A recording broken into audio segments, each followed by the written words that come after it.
여러분 안녕하십니까. 어제부터 본격적인 선거전이 시작됐습니다. 언론들은 이 김문수 후보에 대해서 일제히 확장성이 없다.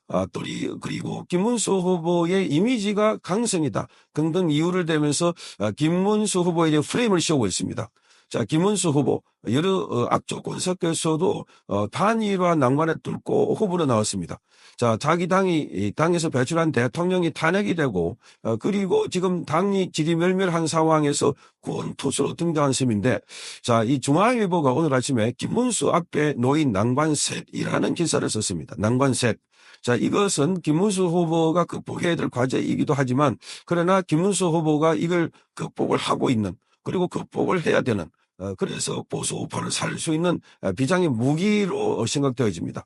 자, 이 크게 세 가지를 강성 이미지와 그리고 이 한동훈과 한독수 포섭, 또 하나는 이준석을 어떻게 이준석 변수를 어떻게 돌파할 것인가, 이 세 가지를 들고 있습니다.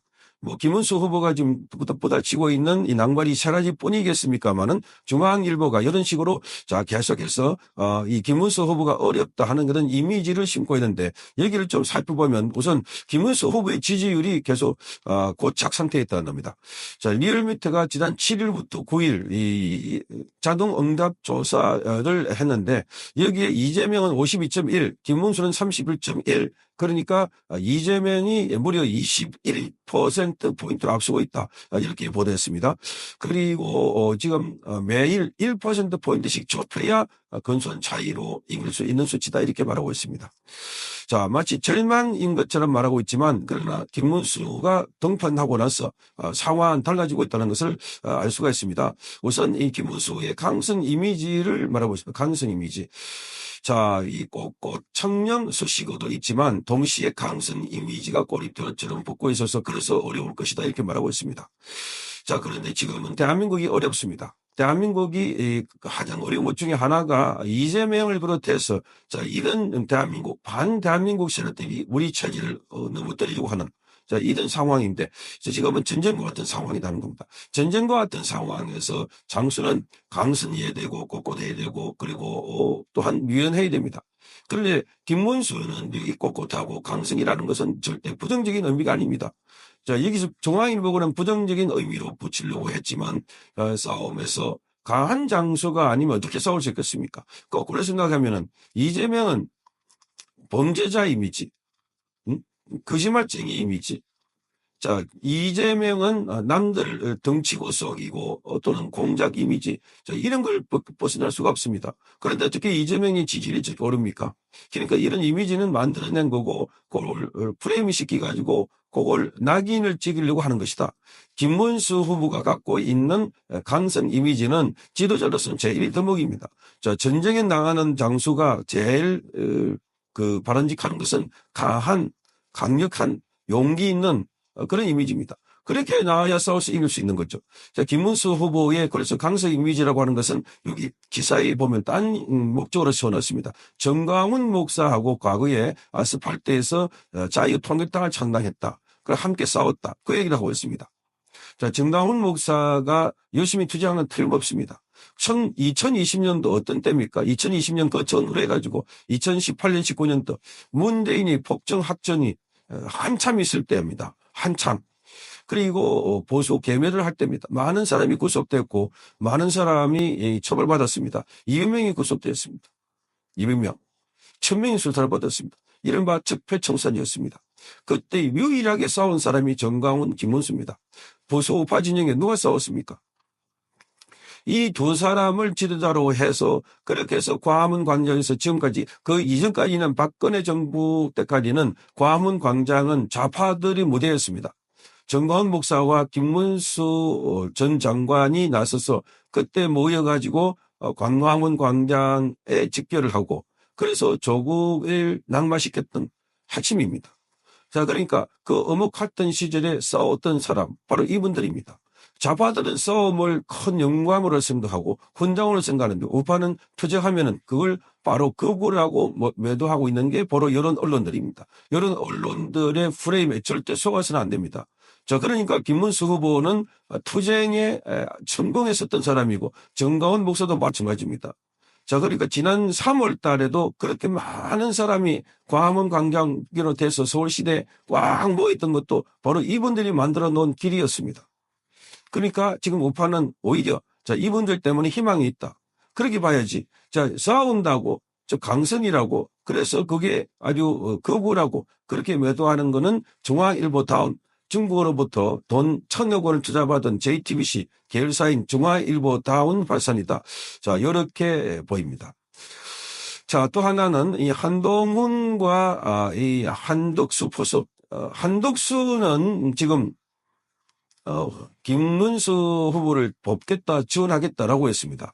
그런데 지난번에 한덕수 총리가 김문수 찾아와서 돕겠다 해놓고 그 뒤에 선대위원장지도 수락하지 않고 있습니다.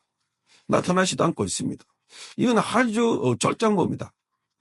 지금 한덕수가 나왔던 것도 나라가 절체절명의 위기 때문에 본인은 50년 동안 공직생활을 했지만 이걸 지켜볼 수가 없어서 나왔다 했습니다. 그러면 지금 나와야 됩니다. 심윤성이 있는 것은 지금입니다. 본인이 대통령 후보가 돼서 나온다는 것은 그것은 자기 자리 탐, 자리 욕심입니다. 그런데 아무 자리도 없고 나오는 거 그게 백의종군이고 그게 진정성입니다. 이순신 장군이 위대한 것은 백의종군했기 때문입니다. 전쟁에서 이긴 것은 장수들에게는 병가지 상사입니다. 그런데 이거 거 문제가 아니라 장군이었다가 여기 백의종군 해가지고 또 나라를 지키려고 했던 그걸 높여 사는 겁니다. 지금 한덕수가 지금 국민들로부터 그나마 존경을 받으려고 하면은 지금 이 순간 나와서 김문수를 도와야 합니다. 김문수를 지지해야 됩니다. 그게 핵심입니다. 뿐만 아니라 한동훈도 마찬가지입니다. 자, 한동훈은 윤석열 대통령과 절연을 해라. 탄핵 반대를 사고하라. 이런 조건을 내걸고 있습니다. 정말 못돼 먹었습니다. 자, 윤석열 대통령이 탄핵되고 지금 이 선거가 왜 치러집니까? 바로 한동훈 때문입니다. 한동훈. 친한계가 탄핵에 찬성했기 때문에. 그런데 지금 한동훈은 윤석열 대통령과 인간적인 관계는 그렇게 해서는 안 되는 그런 관계일 뿐만 아니라 한동훈은 그야말로 지금 윤석열 대통령보다 이재명이 더 좋은 사람으로 그렇게 생각하고 있는 것 같습니다. 기본적으로 한동훈은 피하 식별을 할 줄 모르는 사람입니다. 이 한동훈을 끌어안는다고 한동훈 앞에 윤석열 대통령에 그래서 잘못했다, 뭐 탄핵도 사과한다, 자 이렇게 했다간 윤석열 대통령 지지하는 사람이 많습니다. 탄핵을 지지하는 사람, 탄핵을 반대하는 사람이 엄청 많습니다. 엄청 많습니다. 그러니까 한동훈 한 줌도 안 되는 몇몇 대도 않은 거기에 굴복해서는 안 되는 겁니다. 그러니까 김문수 후보는 유연해야 됩니다. 그런 측면에서는 뭐 한동훈도 필요하면은 이렇게 지금은 써먹어야 됩니까? 지금은 한동훈도 한덕수도 전부 다 전쟁터에서는 이런 용도로 저런 용도로 이런 싸움에 저런 전투에 다 필요한 사람들입니다. 그런 측면에서는 단경책으로서 쓸 수 있지만 그러나 함께 갈 수는 없는 사람입니다. 그건 틀림없습니다. 그래서 명분을 주는 모양으로 하고 있습니다. 그래서 김문수 후보가 어제 비상계엄에 대해서는 국민들에게 고통 준 부분이 있다면 사과한다 이렇게 말했습니다. 그 전적으로 이 전략적인 발언으로 저는 그렇게 해석하고 있습니다. 전략적인 발언으로. 자, 그러니까 이제 더 이상 한동훈이 밖에서 머물 수 없습니다. 들어와야 됩니다. 자, 그렇게 이재명과 싸우겠다고 해놔놓고 한동훈도 지금 발을 빼고 있는 이유는 그러니까 이게 전부 다 한동훈이든 한덕수든 자기 개인 욕심에 따라서 지금 이 대통령 후보 출마했고 또 싸움을 하고 있다 한 걸 알 수가 있습니다. 자, 그래서 지금 김문수 장관이 어제 그렇게 발언을 함에 따라서 한동훈도 들어와야 된다. 들어올 수밖에 없는 명분을 줬다. 이렇게 봅니다. 또 하나가 이준석입니다. 이준석. 자, 이준석의 지금 몸값이 오르고 있다. 이준석의 지지율이 뭐 7%다, 8%다. 그 이준석의 지지율이 10% 이상 받게 되면 그렇지 않아도 자, 이 이준석은 김문수 후보의 지지율도 가져가고 이재명 지지율도 가져가는데 그런데 이준석이가 만약에 김문수하고 합치면 7%포인트 더 합쳐지면은 양자 대결. 그러니까 김문수와 이재명의 대결되면은 이 구도는 성공하는 겁니다. 그런 차원에서 김문수 후보가 김용태 청년 의원을 비상대책위원장으로 세웠습니다. 상당 부분 이준석 쪽에 있는 사람들의 지지를 가져올 수가 있고, 그리고 단일화 과정에서도 역할을 하리라고 봅니다. 그러니까 지금 이준석도 완전히 완주할 수 있는 그런 상황이 아닙니다. 뭐 재정이 그렇게 많은 것도 아니고. 자, 그런데 나중에 결국은 이준석이 완주해가지고 이재명이 정권을 잡게 된다면 그 비난 화살은 다 이준석에게 돌아갈 것입니다. 그런 측면에서 이준석도 나중에 김문수 후보와 단일화할 가능성이 매우 높습니다. 이 세 가지 변수들 전부 다 절망 같지만 그러나 하나씩 부술 수 있습니다. 선거는 예술이라고 했습니다. 김문수 후보가 직접 그랬습니다. 종합 예술이다. 역전과 역전, 반전과 반전을 거듭한다. 자, 그러니까 지금부터 바람을 일으키고 구도를 만들고 그렇게 하면은 이길 수 있다. 자, 전다고 쓴다 하고 싸움에 나가면은 싸움할 필요가 없습니다. 손 들어보면 되는 겁니다. 자, 지금은 아주 우리 국민들이 김문수를 위하고 나라를 위하고 대한민국을 위하고 그래서 우리 공동체를 위한다면 반드시 이겨야 되는 이 싸움입니다.